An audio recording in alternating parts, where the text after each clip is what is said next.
See the little helmet down here? It's just decoration. It doesn't mean anything. It doesn't mean anything. It doesn't mean anything. Just because I have a Roman helmet, it doesn't mean I'm gonna do a review of the... Nah, I'm not paid enough for that. I mean, literally, you recently just got me to review Gladiator 2, and then my well, Metatron, please, can you please review Gladiator 2? It's really, really nice. Then I watch it and my blood pressure goes up to the roof. I'm not doing that today. Alright, listen. Great.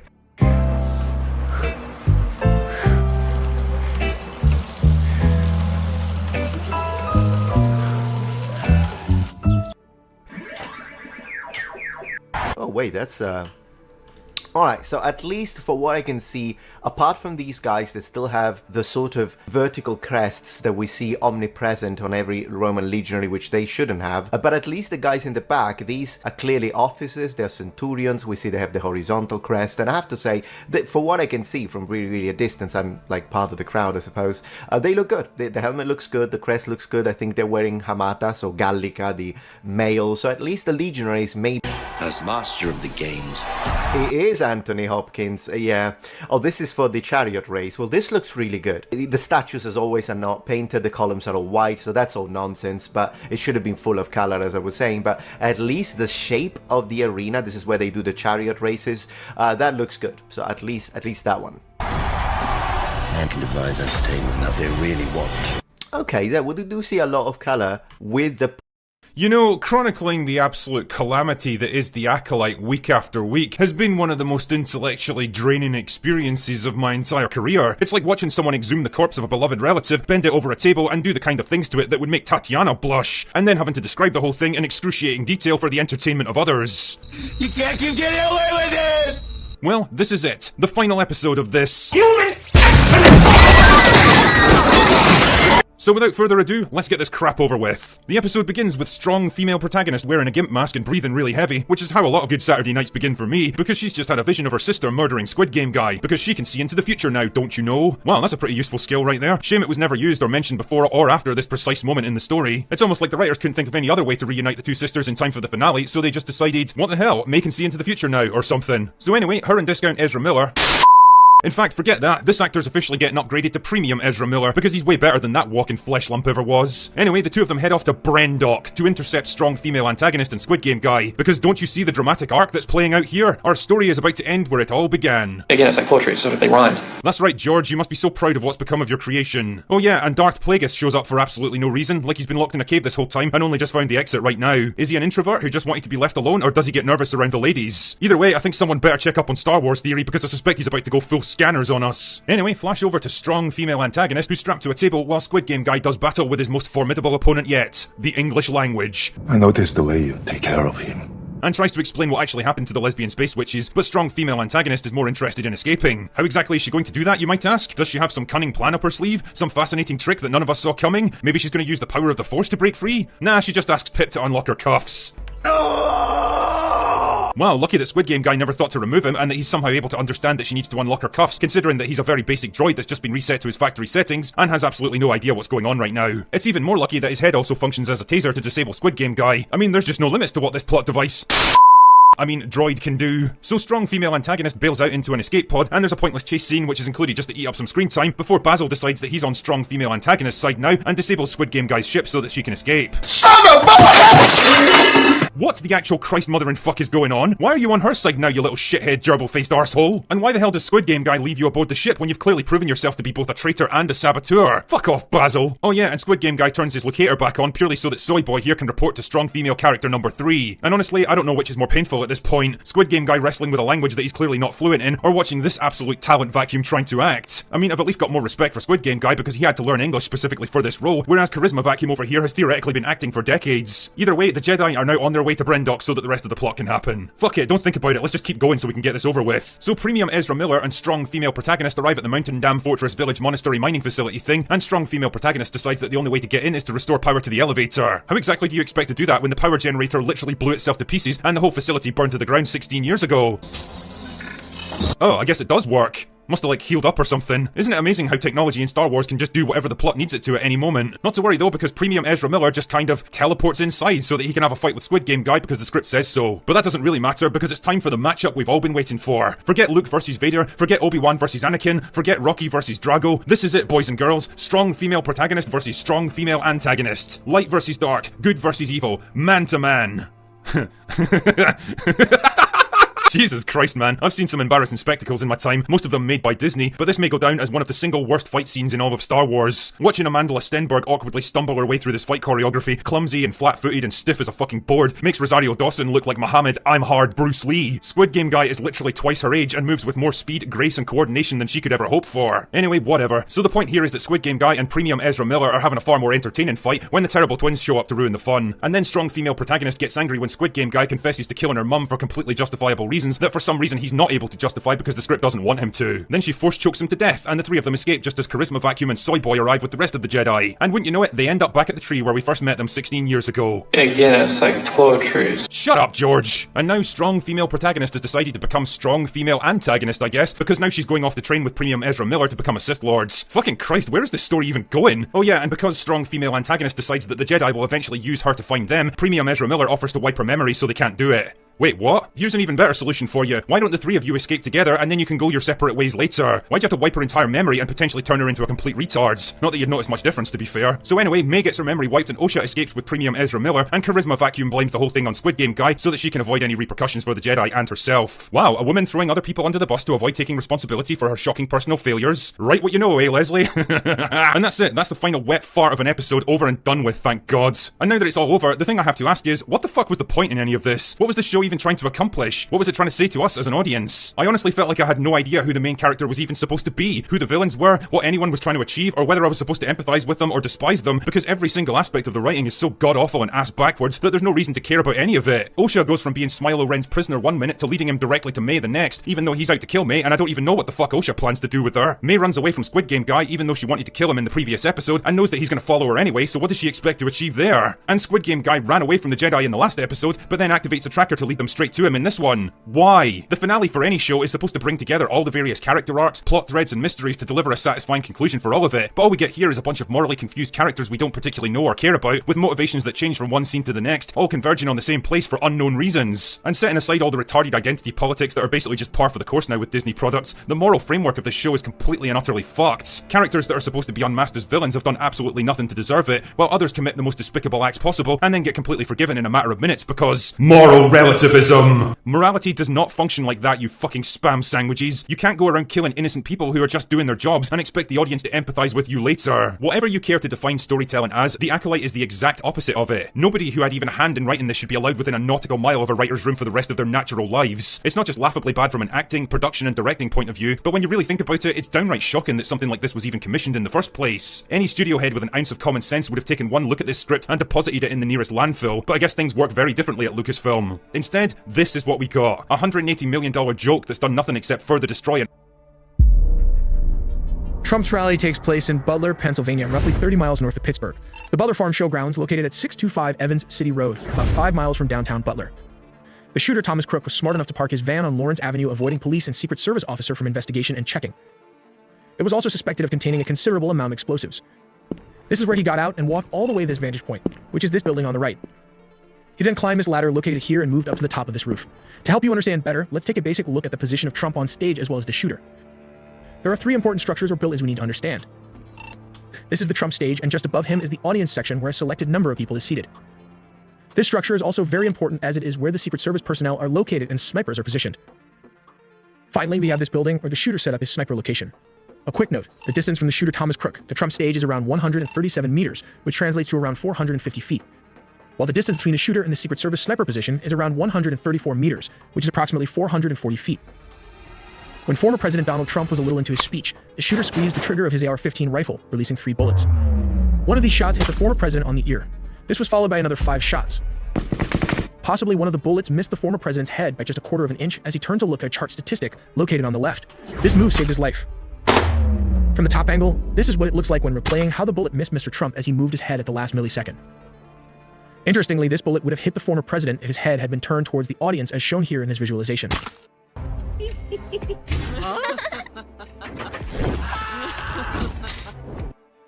All in the videos ahead with detailed minute-to-minute animated timelines until the former president was in his armored SUV.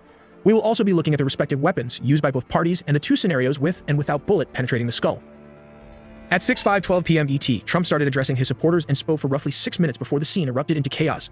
Trump was in the middle of speaking when someone in the crowd was heard saying, "He's got a gun." As the video captured someone in the crowd repeating, "On the roof, he's got a gun," it's here that 3 shots rang out. A pause and 5 more shots in rapid succession were heard. For some unknown reason, the shooter had a clear line of sight from an elevated level well-positioned as a sniper nest. Interestingly, a heavy-duty ladder was also located on the side. It might be a permanent fixture. He aimed with this AR-15, a semi-automatic rifle, which will be discussed in detail later in the video. At around 6:11, he aimed his sights on the former president and squeezed the trigger, releasing the bullet. At 6:11:34, Trump touched the right side of his face. At 6:11:35, Trump took cover as U.S. Secret Service agents rushed to the podium to surround him. "Get down, get down, get down," one of them said. As stated, the gunman was positioned outside the rally venue, approximately 400 to 500 feet away from where Trump was speaking. As discussed, the police sniper was located at this position. They were then alerted and started aiming at the suspected shooter. When ready, the bolt-action rifle bullet traveled a range of 500 feet. However, this weapon can inflict damage at a range of around 1,200 to 1,300 yards. This is well beyond the shooter's 500 feet limit. We will discuss this weapon in more detail later in the video. At this moment, Trump remains low to the ground surrounded by agents, who can be heard on the rally microphone discussing which vehicle will be used to move the former president away from the scene. Seconds later, multiple agents say, "Shooter's down." Law enforcement in tactical gear and rifles are now on the stage. A woman's screams are heard following the sound of another shot. Here's a transcript of the audio at the podium of Trump and Secret Service members. 6:11:41 p.m. Female agent, "What are we doing? What are we doing? Where are we going?" Man indistinctly yelling. 6:11:50. Gunshot, then woman screams. 6:11:58. Male agent 2. "Go around to the spare. Go around to the spare." Spare refers to a spare limousine or SUV. At 6:12 again, male agent 3 appears to say something like, "Move to the spare, hold, hold. When you're ready, on you." At 6:12:01, male agent 2 screams, "Ready." 6:12:02. Male agent 3 shouts again, "Move." 6:12:03. Male agent 2 screams, "Up." 6:12:03. Male agent 3 says, "Move." 6:12:04. Male agent 4. He shouts again, "Go, go, go." 6:12:06. Male agent 2, "Hawkeye's here." Hawkeye is the code name for the counter-assault team. 6:12:06 again. Female agent 1, "Hawkeye's here, moving to the spare." 6:12:09. Male agent 4, "Spare get ready, spare get ready." 6:12:10. Male agent 2 says, "You ready?" 6:12:16 to 21. Agents, "Shooter's down. Shooter's down. Are we good to move?" 6:12:21. Male agent, "Shooter's down. We're good to move." 6:12:22. Female agent, "Are we clear?" 6:12:23. Agents, "We're clear. We're clear. We're clear." 6:12:23. Male agent, "Let's move. Let's move." 6:12:25. The agents prepare to move Trump off stage, but he tells them to wait. With blood dripping from his ear over a portion of his face, Trump lifts his fist in the air, prompting a loud cheer from the rally crowd, and mouths the word "fight" 3 times while pumping his fist. Some say this is kind of a gangster move by Trump, leaving a mark in the American history to never give up and fight. Let's take a look at what the snipers are using. This is a bolt-action sniper rifle used by the U.S. Navy SEALs and other special operations units. The rifle is based on the Remington 700 long action and fires 300 Winchester Magnum rounds. The MK-13 rifle has an official effective range of 1,200 yards, though is capable of making longer shots. Here is the enhanced day optic that provides a greater magnification range and an improved sight. The MK-13 weighs around 11.4 pounds, which translates to around 5.17 kilograms, making it relatively manageable for its size. Its overall length spans 1207 millimeter, that is roughly around 47.5 inches, providing substantial reach. The barrel, a critical component for accuracy and range, measures 673 millimeter, which translates to around 26.5 inches in length. This design ensures precision and stability. Additionally, the rifle is equipped with a feed system that utilizes a 5-round magazine, allowing for multiple uses before needing to reload. Let's take a look at this controversial AR-15 semi-automatic weapon, meaning a user can fire multiple shots in quick succession. The AR in AR-15 stands for Armalite rifle, not to be confused with its cousin, the M16, which has been used by the US military since Vietnam. This is a fully automatic machine gun, while the AR-15 are semi-automatic. They fire high-velocity bullets that travel at triple the speed of a handgun round, are accurate over long distances. This rifle has a mass of 6.55 pounds, which translates to around 2.97 kilograms. It measures 39 inches, which is approximately 991 millimeters in length, with a barrel length of 20 inches. This is 508 millimeters. The rifle uses a 223 Remington cartridge and has an effective firing range of 500 yards or 457 meters. Additionally, the rifle is equipped with a feed system that utilizes a 20-round magazine, allowing for multiple uses before needing to reload. As discussed, let's slow down the bullet and watch the devastating effect from this AR-15 in slow motion. This is the first bullet that flew towards the former president, scraping his ear while he was turning to look at the graph. Below is the visualization of what would have happened if Donald Trump had not moved his head. The bullet would have hit the right part of his brain. It would have passed through, shattering the skull and destroying the soft tissues. The damage would have been catastrophic and likely fatal, but a miracle happened at the last second, thus saving the Donald Trump by a hairline. Finally, at 6:14, the former president was ushered to the spare vehicle. As stated, a spare means an SUV or limousine. This black armored SUV departs and takes him to the nearest Butler Memorial Hospital, approximately 11 miles away, and this marks the end of the Secret Service's operations. We make original 4K 3D animation with a small team of animators. Have you ever felt like you were being watched? What if you knew that you... Hey everybody, how's it going? Hope you're having a lovely day. I'm going to try to keep this to a short video. Over the past few years, I've been going over some of the decisions YouTube has made, and a core piece of my frustration with these is that YouTube doesn't seem to focus on making the platform better for the content creators that actually use the platform, the content creators that content that people go to YouTube emails. I think a lot of people are looking for me to give responsible firearm use and ownership. We need more. Interesting. It's a little. What I like about YouTube is that YouTube allows that you get to watch my old repair videos, and you get to. They did recently at YouTube is they made a decision around June 18th to have a policy that says that if you have any sort of sponsored content in the video relating to firearms, even if it's just a firearm accessory, you could just be talking about a holster or something, that they will delete the video and your channel. Anything before June 18th, they will not delete your channel, but they do have the ability, and they will, according to what they say here, delete the video. Now, if you take a look back at this gentleman's 2,700 videos, he does link in many of these videos, and he does talk about places to purchase firearm accessories, which means that there is a very good chance that a good 90% of the content that he has made on his 7.74 million subscriber YouTube channel that many people like and care about can be removed by YouTube just like that. And 10 or 15 years of his life and the responsible firearm ownership that he has inspired in others, that he has been a role model for, is down the drain. I think that sucks. I like the fact that somebody who is experienced, who is wise, who has 7 million subscribers, that's the type of person, 7 million subscribers, he's going to be viewed as an influential figure, like a mentor. And I think we need more people that are wise, mentors, that are popular, demonstrating for free on YouTube what responsible firearm usage and ownership looks like. That is a good thing. And there's a good chance that YouTube will delete all of that content as per their policy, which ironically means that there will actually be less content out there on how to responsibly use, store, and operate a firearm. Good fucking job, YouTube. And then we have to get into the other stuff. This is not even just YouTube related, just media related. There is another excellent firearm channel that demonstrates proper use, responsible use of them. And he's been featured in the news a lot because there was a certain shooter recently that was, do not do a background check on you to fix like this. You have 2 million subscribers. And to anybody who does that, fuck you. When you take a look at, if you just look at a video that reports on crime in New York of dollars, you have more resources to Smint, boost yourself. Hallo, Odido hier. Stream alles van de Olympische Spelen op HBO Max. Nu de eerste 2 maanden. Videos very often do not want that standard applied to them. For the past several years, I've been talking about the fact that I don't think it's good that I've been talking about an application called GrayJ, that we have created that attempts to, maybe I'm just completely, it's bad, it's the issue. It's the thousands, the 10,000s, and so on and so forth. And by them, it's causing it. I do not spend my time on Rome. You can view their content on another sheet, because one of the things that I've noticed is that for all the issues on YouTube, the issues that see focused clients, and I went over, the crypto scammers have been showing up for 5 years. Somehow, YouTube...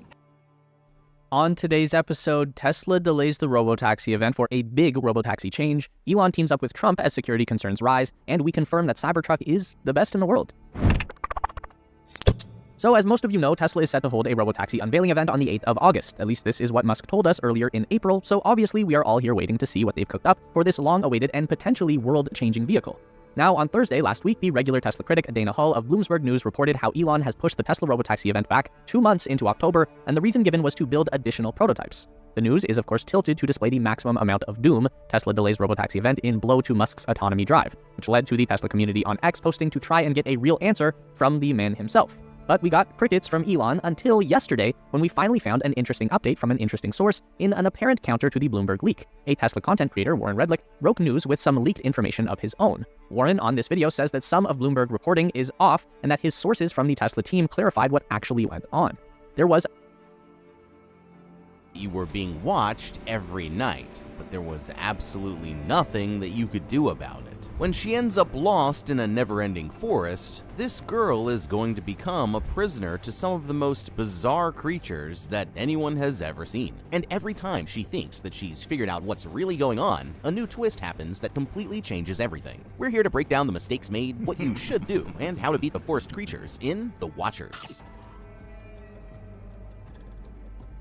This girl is about to have the worst road trip of her life. Somewhere deep in the middle of an endless forest, a man in a red coat is frantically running for his life. As he goes, he stops every once in a while to check his watch, until he eventually reaches a strange-looking sign that reads Point of No Return 108. Taking a breath, he passes by the sign and continues deeper into the forest, running as fast as he can for what seems like a good distance, only to wind up right back at the sign. Realizing that he's out of time, he tries to climb up a tree for safety, but that was his biggest mistake. High above the ground, one of the branches unexpectedly snaps, sending him pummeling 20 feet back down to the forest forest floor. Still alive but badly injured, he drags himself over to the knife in his backpack and leans up against the tree when he sees the shadow of a terrifying creature approaching him from out of the mist. Before the man can even react, he's suddenly grabbed and dragged away screaming into the creature's pit, making one down with 4 more to go. Come on, man, what? Did you forget the directions? You were supposed to go left at the terrifying demon statue. Left! You make an L with your hand, okay? Left, right. Then it's just half a mile past the river of blood and you would have been home free. Okay, let's take a look at this. I always feel like we see this situation where someone's escaping through the woods and ends up running in circles. So how do we not fall into the same trap? Well, since he doesn't seem to have a GPS or even a compass, what he'd want to do is use the sun and stars to navigate so that he doesn't get turned around. For example, we know that the sun rises in the east. So if he kept the sun to his left in the morning and then to his right in the afternoon, then he'd know that he was headed south. No one's saying that it wouldn't be a tough journey, but he should be able to make it even without food and supplies. The only problem is that he isn't alone. As soon as night falls, some kind of terrifying creature goes on the hunt, but its nocturnal nature could also be the key to defeating it. Whatever it is, as soon as this guy realized that the creature was coming, he should have tried to quickly make a fire. Fire doesn't have the same intensity of UV light such as the sun, which is probably what the creature is afraid of. But it does produce some, and an unfamiliar source of brightness and heat could be enough on its own to scare whatever's out there away. Plus, you can always use a burning torch to fight them all off if all else fails. From the looks of things, this guy won't be coming back for the sequel, but it won't be long before we get a look at the creatures ourselves. And they're even more bizarre than you could possibly imagine. Sometime later, a girl named Mina is working at a pet shop in Galway, Ireland, where her boss asks her to take a rare golden canoe to a zoo in Belfast. It's a bit of a trip, but Mina sees it as a way to get her mind off of the anniversary of her mother's death, which happened 15 years ago that day. The next morning, she takes the bird and hits the road, having no idea that it's the last road trip that they're ever going to take. While stopped at a gas station, she gets a voicemail from her estranged sister, Lucy, saying how they missed her at their mother's memorial, and that she wishes she would just call her back. Whatever happened between them, the call distracts her enough that she never notices the dozens of missing posters pinned up to the notice board as she pulls away. Things start out like any other drive, but the farther that she gets into her trip, the road goes from a normal trek through the hills to a single-lane dirt path, gradually becoming more and more isolated until she eventually finds herself in the middle of the woods. All of a sudden, all of her electronics mysteriously shut off at the exact same time, and her engine grinds to an abrupt stop, completely dead in the water. Getting out, she looks around and realizes that there's somewhere deep in a misty forest, and notices a sign reading Point of No Return 12, just a few yards away. With her car completely shot, she grabs the bird and decides to go looking for whoever made the sign, hoping that maybe they can help. But what she doesn't realize is that people who end up in this forest never get to leave. The girl only makes it a few feet in before she gets the creeps and decides to turn around. But by the time that she does, her car and the road back out have both disappeared into thin air. Panicking, she immediately starts to search for the car, but only ends up getting more and more lost with every step that she takes. Eventually, she decides to start a fire and set up camp for the night, giving the bird the name Darwin since they're both stuck in this together. But that's when the ground begins to vibrate, as if there's about to be an earthquake, and she hears a terrifying demonic howl from somewhere just out of sight. Suddenly, she spots a strange old woman staring at her from the trees and decides to chase after her, calling for help. But the woman takes off running deeper into the shadows until they finally end up at some kind of strange bunker. Opening the door, she shouts for Mina to run, and the girl makes it just as darkness takes over the forest, diving inside just in time. Confused and terrified, Mina asks the woman to explain what the hell is even going on here. Keeping a calm tone, she explains that her name is Madeline and introduces her to the bunker's 2 other occupants, Sierra and Daniel. They call this place the Coop, with each of them having found it after they got lost just like her. But before explaining any more, the woman says that they have to get ready because someone is coming who's going to be very excited to meet her. Lining up in front of a huge one-way mirror that covers an entire wall of the room, she explains that a group of creatures called the Watchers are coming for their nightly ritual. Mina would be dead already if she was caught outside, but they'll be safe as long as they all remain in the bunker after dark, where the creatures spend every night quietly watching them through the glass. After a moment, the woman encourages Mina to step forward, and a loud applause erupts from outside as the unseen Watchers catching another human pet in their trap. Okay, I don't know for sure, but I think that Mina here might have ended up at the wrong Airbnb. Now, if you ever find yourself in a situation like this, then the best thing that you can do for your own survival is just to stay with the damn car. Even though the engine is not running, it'll still provide you with shelter, supplies for doing things like starting a fire, and will make you much more visible to any rescuers than you would be on foot. Maybe you'll get lucky and another car will show up. But if you have to leave the car for any reason, then you should leave yourself some markers so that you'll be able to find your way back to it later. And put a note in the car explaining where you've gone in case anyone else happens to find it first. That would all be under normal conditions, but when you see what comes out in these woods at night, it completely changes everything. Alright, so what do we know about these Watchers that we've got here? Well, they're obviously nocturnal, and deadly enough that the people living here wouldn't keep the door open for so much as 1 second after sundown, even if it was to save someone's life. This means that we need to do all of our traveling by day and avoid being caught out at night at all costs. As far as supplies, it looks like we only have the furniture in the room and whatever food and water that they've gathered to work with, which isn't much, but it's a lot better than nothing. We could try to escape first thing in the morning, but if Mina goes out into the woods without a plan or any supplies, then it's pretty much a guarantee guarantee that she won't make it past the first night. At bare minimum, she needs to pack a small amount of food and water and create a few makeshift spears or torches out of the furniture in the room.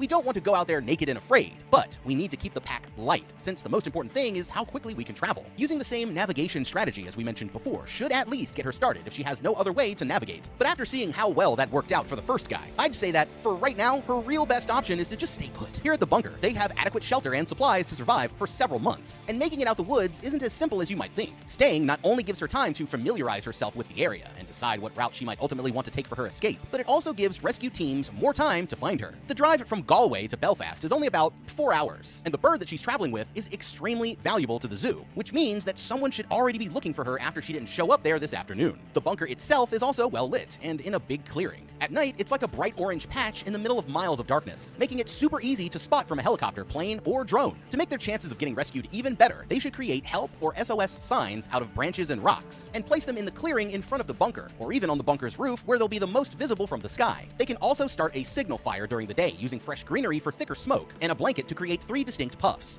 the universal distress signal. That's what I'd try for now, but as we're about to see, if they're ever going to make it out of these woods, then they're going to have to do it for themselves. Pause. So you guys know how much, but let's be honest, you don't match. If you want... Problemen met grijs haar? Die heb ik niet meer. De nieuwe Alpecin Grey Attack. Simpel te gebruiken als shampoo. Stap voor stap, donkerder en sterker haar. So, if you've been thinking about building a website but haven't taken the plunge yet, head on over to my website. And now, a voice whisper her name and witnesses a vision of a little girl in a pink dress watching her off in the distance. Horrified, Mina picks up the pace, running towards the sun until eventually she reaches a clearing at the top of a hill, where she realizes that the woods stretch on for miles around her as far as the eye can see. Defeated, the girl collapses under a tree, where Madeline eventually finds her a little while later. She explains that they've all tried to escape at least once, but nobody has ever made it out. And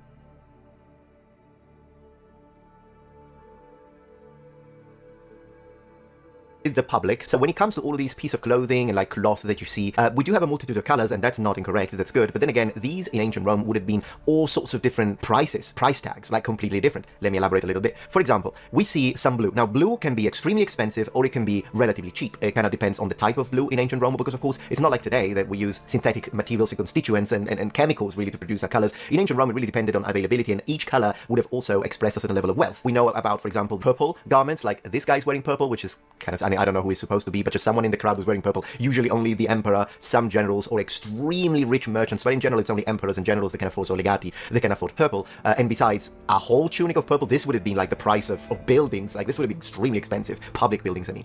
When it comes to green, this is a very expensive color too. The reason being is that in order to achieve green, they first needed to dye a tunic yellow. And after the whole process was done, then they would repeat it again to achieve green, which made it significantly more expensive than, for example, some kind of rust color like this tunic here, which would have instead been relatively cheap. And also undyed tunic, so undyed linen, like these guys, that would have been also what a lot of soldiers would have been wearing, apart from the red that they would wear in combat, and the white, so actual bleached white that they would wear during parades. So colors are very important in ancient Rome, and the idea that so many people have green, I mean, guards would wear green for what we know, but again, so much green all over the place. I mean, this is kind of strange. And of course, we see people wearing leather braces, which are absolute complete nonsense. They are never found in iconography, as I've already spoken about ad nausea on this channel. Right, let's continue. Let the games begin! Alright, so the fact that he's wearing a deep, rich, blue-colored garment is fine. This would have been extremely expensive. Something like indigo blue or very rich blue would have been expensive on the expensive side, whereas a more pale blue would have been cheap. We know that some blue was connected, at least for when it comes to Vegetius. It tells us that the Roman navy in Britannia was wearing blue as a sort of early camouflage, if you will, including, in fact, the veils of their ships and even possibly their shields, their garments, everything was blue in order to be less visible and harder as targets when they were in the sea, which I think is really interesting if you think about it. So camouflage, absolutely present in the late Roman Republic. But it wouldn't have been this kind of rich blue. It's mentioned as Venetian blue. We don't exactly know what it means. Probably was relatively dark-ish, but not like this. I have to say, that shot of the chariots looked really good. So at least from a cinematic perspective, I need to give them points here, because this looks absolutely beautiful as a shot, and I love the, 4 black horses, 4 brown horses, 4 white horses. This looks really good. And by the way, all of this is present in the aforementioned game, so maybe that's where they got their inspiration. No, this is based on a book. Now, this is an awesome late 15th century medieval hat, and you know what else is awesome? The kind sponsor that made this IP address. The other way, get a cup of water to change your IP. Access is the world's money back guarantee for free. Met ICS Specials liggen de voor het oprapen.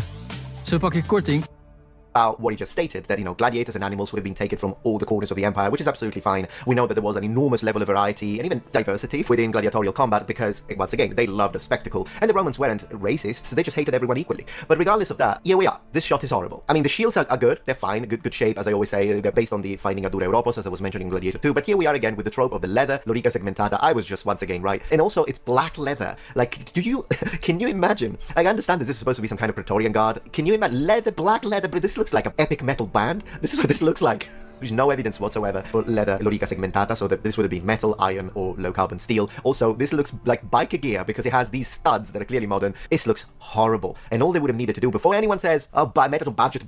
Guys, this stuff costs. And a real lorica segmentata does not cost more than this. It's just bad advisors. Give me the same budget, I'll make them look perfect. But here we are. At least the helmets are not too big for these actors, so I'll give them a point over Gladiator 2, where the helmets were massive. We're about to die! Alright, this is a beautiful shot, and we've got a lot to say, because I think this is a great moment to now introduce how gladiatorial classes worked. What type of gladiators do we see here? Well, we have two retiarius, or retiari, so basically these were sort of light armored gladiators. They're quite famous because they use the protagonist. In this case, we see that he's a retiarius, and they are gladiators that would use a trident and a net, and normally these were paired against murmillo class. So what is a murmillo? A murmillo is a heavy gladiator in the sense that not only he would have been more armored than a retiarius, but also they would have been carrying... Now, what type of gladiator are they facing? So this is kind of strange to me, because in theory, a retiarius, at least at first, because the situation with gladiatorial classes changes over time, I'll tell you about that in a second, but in general, a retiarius should be paired against a murmillo. What a murmillo is a heavy gladiator in the sense that not only would have been more armored than a retiarius, the light type, but also they would be carrying a large shield, basically a Roman scutum, and a gladius, so they would be armed like the military, and they would be wearing this big helmet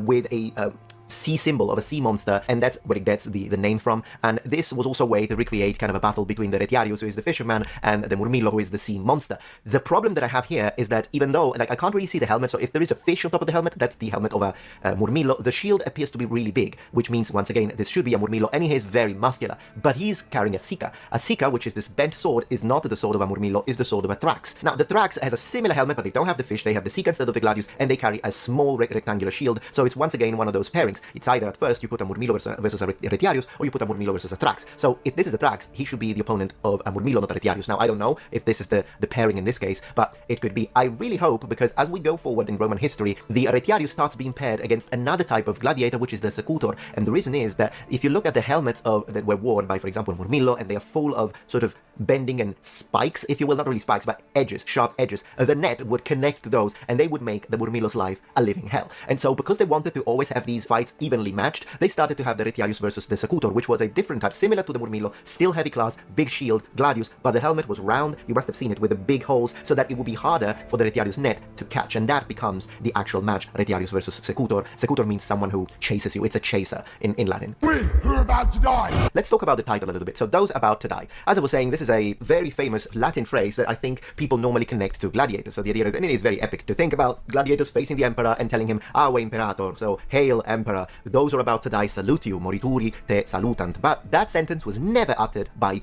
gladiators. So already the fact that this is a show about gladiators and that's the title, it's already wrong. So where does that come from? Well, I can actually put it up right here because it comes from two, Cassius Dio and Suetonius, but this was specifically said in one instance, one instance. It was uttered to Emperor Claudius. So once again, I'm not sure about the specific setting of this, but if the emperor is not Claudius, and he does not look like Claudius one bit, so it clearly isn't Claudius. Well, I don't know who that is, but it's not Claudius, I can tell you that. And this was only recorded as something that some criminals, condemned criminals, not gladiators, said to Claudius. Not to mention that this was normally said, it's also possible that it was made up by Suetonius just to make fun of Claudius. But regardless, let's read it. So first, we read from Suetonius. Even when he was on the point of letting out the water from Lake Fucinus, he gave a sham sea fight first. To give you context, this is during what is called a naumachia, which is basically a sea or a naval battle recreation within an amphitheater, in this case the Colosseum. These absolutely happened, but as I say, this wasn't a normal gladiatorial combat. First of all, it was a naval battle recreation. In fact, that's why it's saying before it was letting out the water from the lake. But when the combatants cried out, "Hail, Emperor, they who are about to die salute thee," he replied, "Or not," and after that, all of them refused to fight, maintaining that they had been pardoned. Upon this he hesitated for some time about destroying them all with fire and sword, but at least leaping from his throne and running along the edge of the lake with his ridiculous tottering gait, he induced them to fight partly by threats and partly by promises. So as you can see, this is a passage in which Suetonius is, the whole thing is not really to record an event, is to make fun of Claudius as an emperor. And then as we read Cassius Dio, we read, "Those who were to take part in the sea fight were condemned criminals, not gladiators. And each side had 50 ships, one part being styled Rhodians and the other Sicilians. Yay. First they assembled in a single body and altogether addressed Claudius in this fashion: "Hail Emperor, we who are about to die salute thee." And when this is no wise availed to save them and they were ordered to fight just the same, they simply sailed through their opponent's lines, injuring each other as little as possible. This continued until they were forced to destroy one another. So not only this only had to do with a naval battle, it didn't have to do with gladiators, and it is possibly a piece of anti-imperial propaganda. And so the fact that they called the whole show like this is already historically inaccurate, not to mention that I hope that they're not gonna then propagate the idea or the myth that gladiators died all the time, because that was not the case. Occasionally a gladiator would die. If you read Roman law, you'll notice that actually there were some severe sanctions, in the sense that you normally, if you were the patron of an event, a gladiatorial combat event, you would pay the lanistas, or the people that were training gladiators from the gladiatorial schools, you would pay a certain amount of money for each gladiator. Imagine it like a rent. You would rent the gladiators. But if a gladiator dies, there were specific laws in place that forced you to pay enormous amount of money because you needed to cover all the financial loss for all the other fights. So if the gladiator dies, as an emperor, or as whoever it is that is sponsoring the event, you're gonna have to pay a lot of money, because of course it would be a disaster for the school to lose their gladiators all the time, because it takes so much resources and time to train them. So I hope they're not going into those are about to die because gladiators always die, there's always like one left standing and one is dying. That's not how it works. And we know about the statistics, specific statistics of how many gladiators died. Yes, they did, but not as many as people think. It occasionally happened, but not that often, particularly if they were really good veterans combatants. My children have been taken from me. Het verhaal van de wasverzachters van Robijn is dat van ons favoriete beertje, dat op een keertje bedacht hoe de was nog langer zacht en fris kon zijn. Met een nieuwe superkracht wordt je kleding superzacht en wacht, het ruikt ook nog eens ongelooflijk lang fris en fijn. Robijn, de nummer 1 in wasverzachters. We're on Google's roof and we're about to throw the new Google Pixel in a mouse cage! That's my boy. Show them you can fight or die trying. I see, so the protagonist is a black gladiator, which is fine. I mean, at the end of the day, the Romans did absolutely encounter... The other day I actually read a comment, I want to show you the comment, in fact, very quickly, that I thought was absolutely nonsense. Let me go on my Twitter. There we go. So this is a comment that happened on my channel, but then I posted it on Twitter. And this guy said the Romans never encountered sub-Saharan Africans, and I told him that is factually incorrect. It is factually incorrect. And I sometimes wonder, where do people read these things? First of all, of course, there were Africans from Central Africa, from Eastern Africa, from Western Africa, in Northern Africa, and we know that the Romans absolutely, they colonized Northern Africa, and they had been having contact with Northern Africa for a very long time. And I'm not just talking about Egypt, I'm talking about all of the areas, including modern-day Tunisia, which is where you had Carthage. Now, in Carthage, we know Carthaginians were in black, where they were most likely from the Levant, but we do know that they had a large enclave of black people within Carthage. So if you walked the streets of Carthage, it would have been absolutely normal to see black people. And some of these people we know had also positions of importance and power within Carthage. Now, on top of that, there is the whole situation with when the Romans faced in combat the Kandake, the black queens of the kingdom of Kush. And I talk about that on this video at around like minute 11 or something. It's in the middle of the video, but you'll find a link in the description below. So this is nonsense. Now, you know that I'm all about actual historical accuracy. So whenever they do this forced representation and they put characters that make absolutely no sense within the historical record, but just because they have to have someone, a person of color on screen, I always complain about it, because I'm always like, no, let's show things how they actually were. But in this case, it's not a problem that they have a black gladiator. Not a problem at all. This could absolutely have been the case in ancient Rome. I will face him on the track. Okay. And I will defeat him. Betting everything on one race is risky. It's all nothing. Oh, he's a gambler. We who are about to die. Anyways, that's what I wanted to say about the gladiatorial classes. I'm actually going to show you. So, well, let's see if we see them fight. We all need different things. Wealth, position, power. Okay, wait a second. What's going on here? Okay, so he is using what appears to be some kind of medieval mace. Look, it's a medieval flanged mace. What on earth? That is really, really strange. Also, the shields that they're using, I mean, this one looks like some kind of bronze shield that they let develop a patina. I don't want to talk about it too much because I can't really see the way he's carrying it. Normally, these shields would have a center grip, but there are some occasions in iconography where we see strapped shields too. So, yeah, once again, but he's wearing what appears to be some kind of lorica segmentata, like a short lorica segmentata for some reasons. And also, what's the point of carrying a shield if you cast it away? I mean, the guy could have attacked him. So even the fight choreography is kind of strange. But then again, the medieval mace is really medieval mace. And the excitement of revenge. Yeah, also all of these, which are supposed to be, I think, officers in the Roman army. I mean, the helmet is okay. We do see helmets that look kind of like that, like this. I've seen it more in generals than officers, but whatever. But they're all wearing, once again, leather armor with these bracers. This looks absolutely horrible when it comes to the costume department, I have to say. So unfortunately, it seems like more leather it is. It's these Romans. They're making them suffer! It is that time. So it also seems to be that this is again one of those tropes whereby the gladiator seeks revenge, hates the empire, but I thought they said that no one had ever done this before, and this is instead a typical, I mean, even Gladiator 1, Gladiator 2, I think any movie since the freaking 50s, any movie that has ever talked about like Spartacus is always about that. It's like, oh, the gladiator hates the Romans and he wants revenge against the Romans because he was wronged. I don't see anything original here, Peacock original, but we'll see. We need to excite them. We need to drill. Okay, so they do have a Naumachia, so a naval battle. I appreciate that. I'm not sure about the crocodiles, but I always like seeing Naumachia. Although then again, depending on when this is set, you know, these sort of naval battles were relatively common early on. But already, if we are in the 3rd century, 4th century, these wouldn't have been a thing anymore, at least in the Colosseum. But it is what it is. Enough is good. More is better. Those look like Celts to me.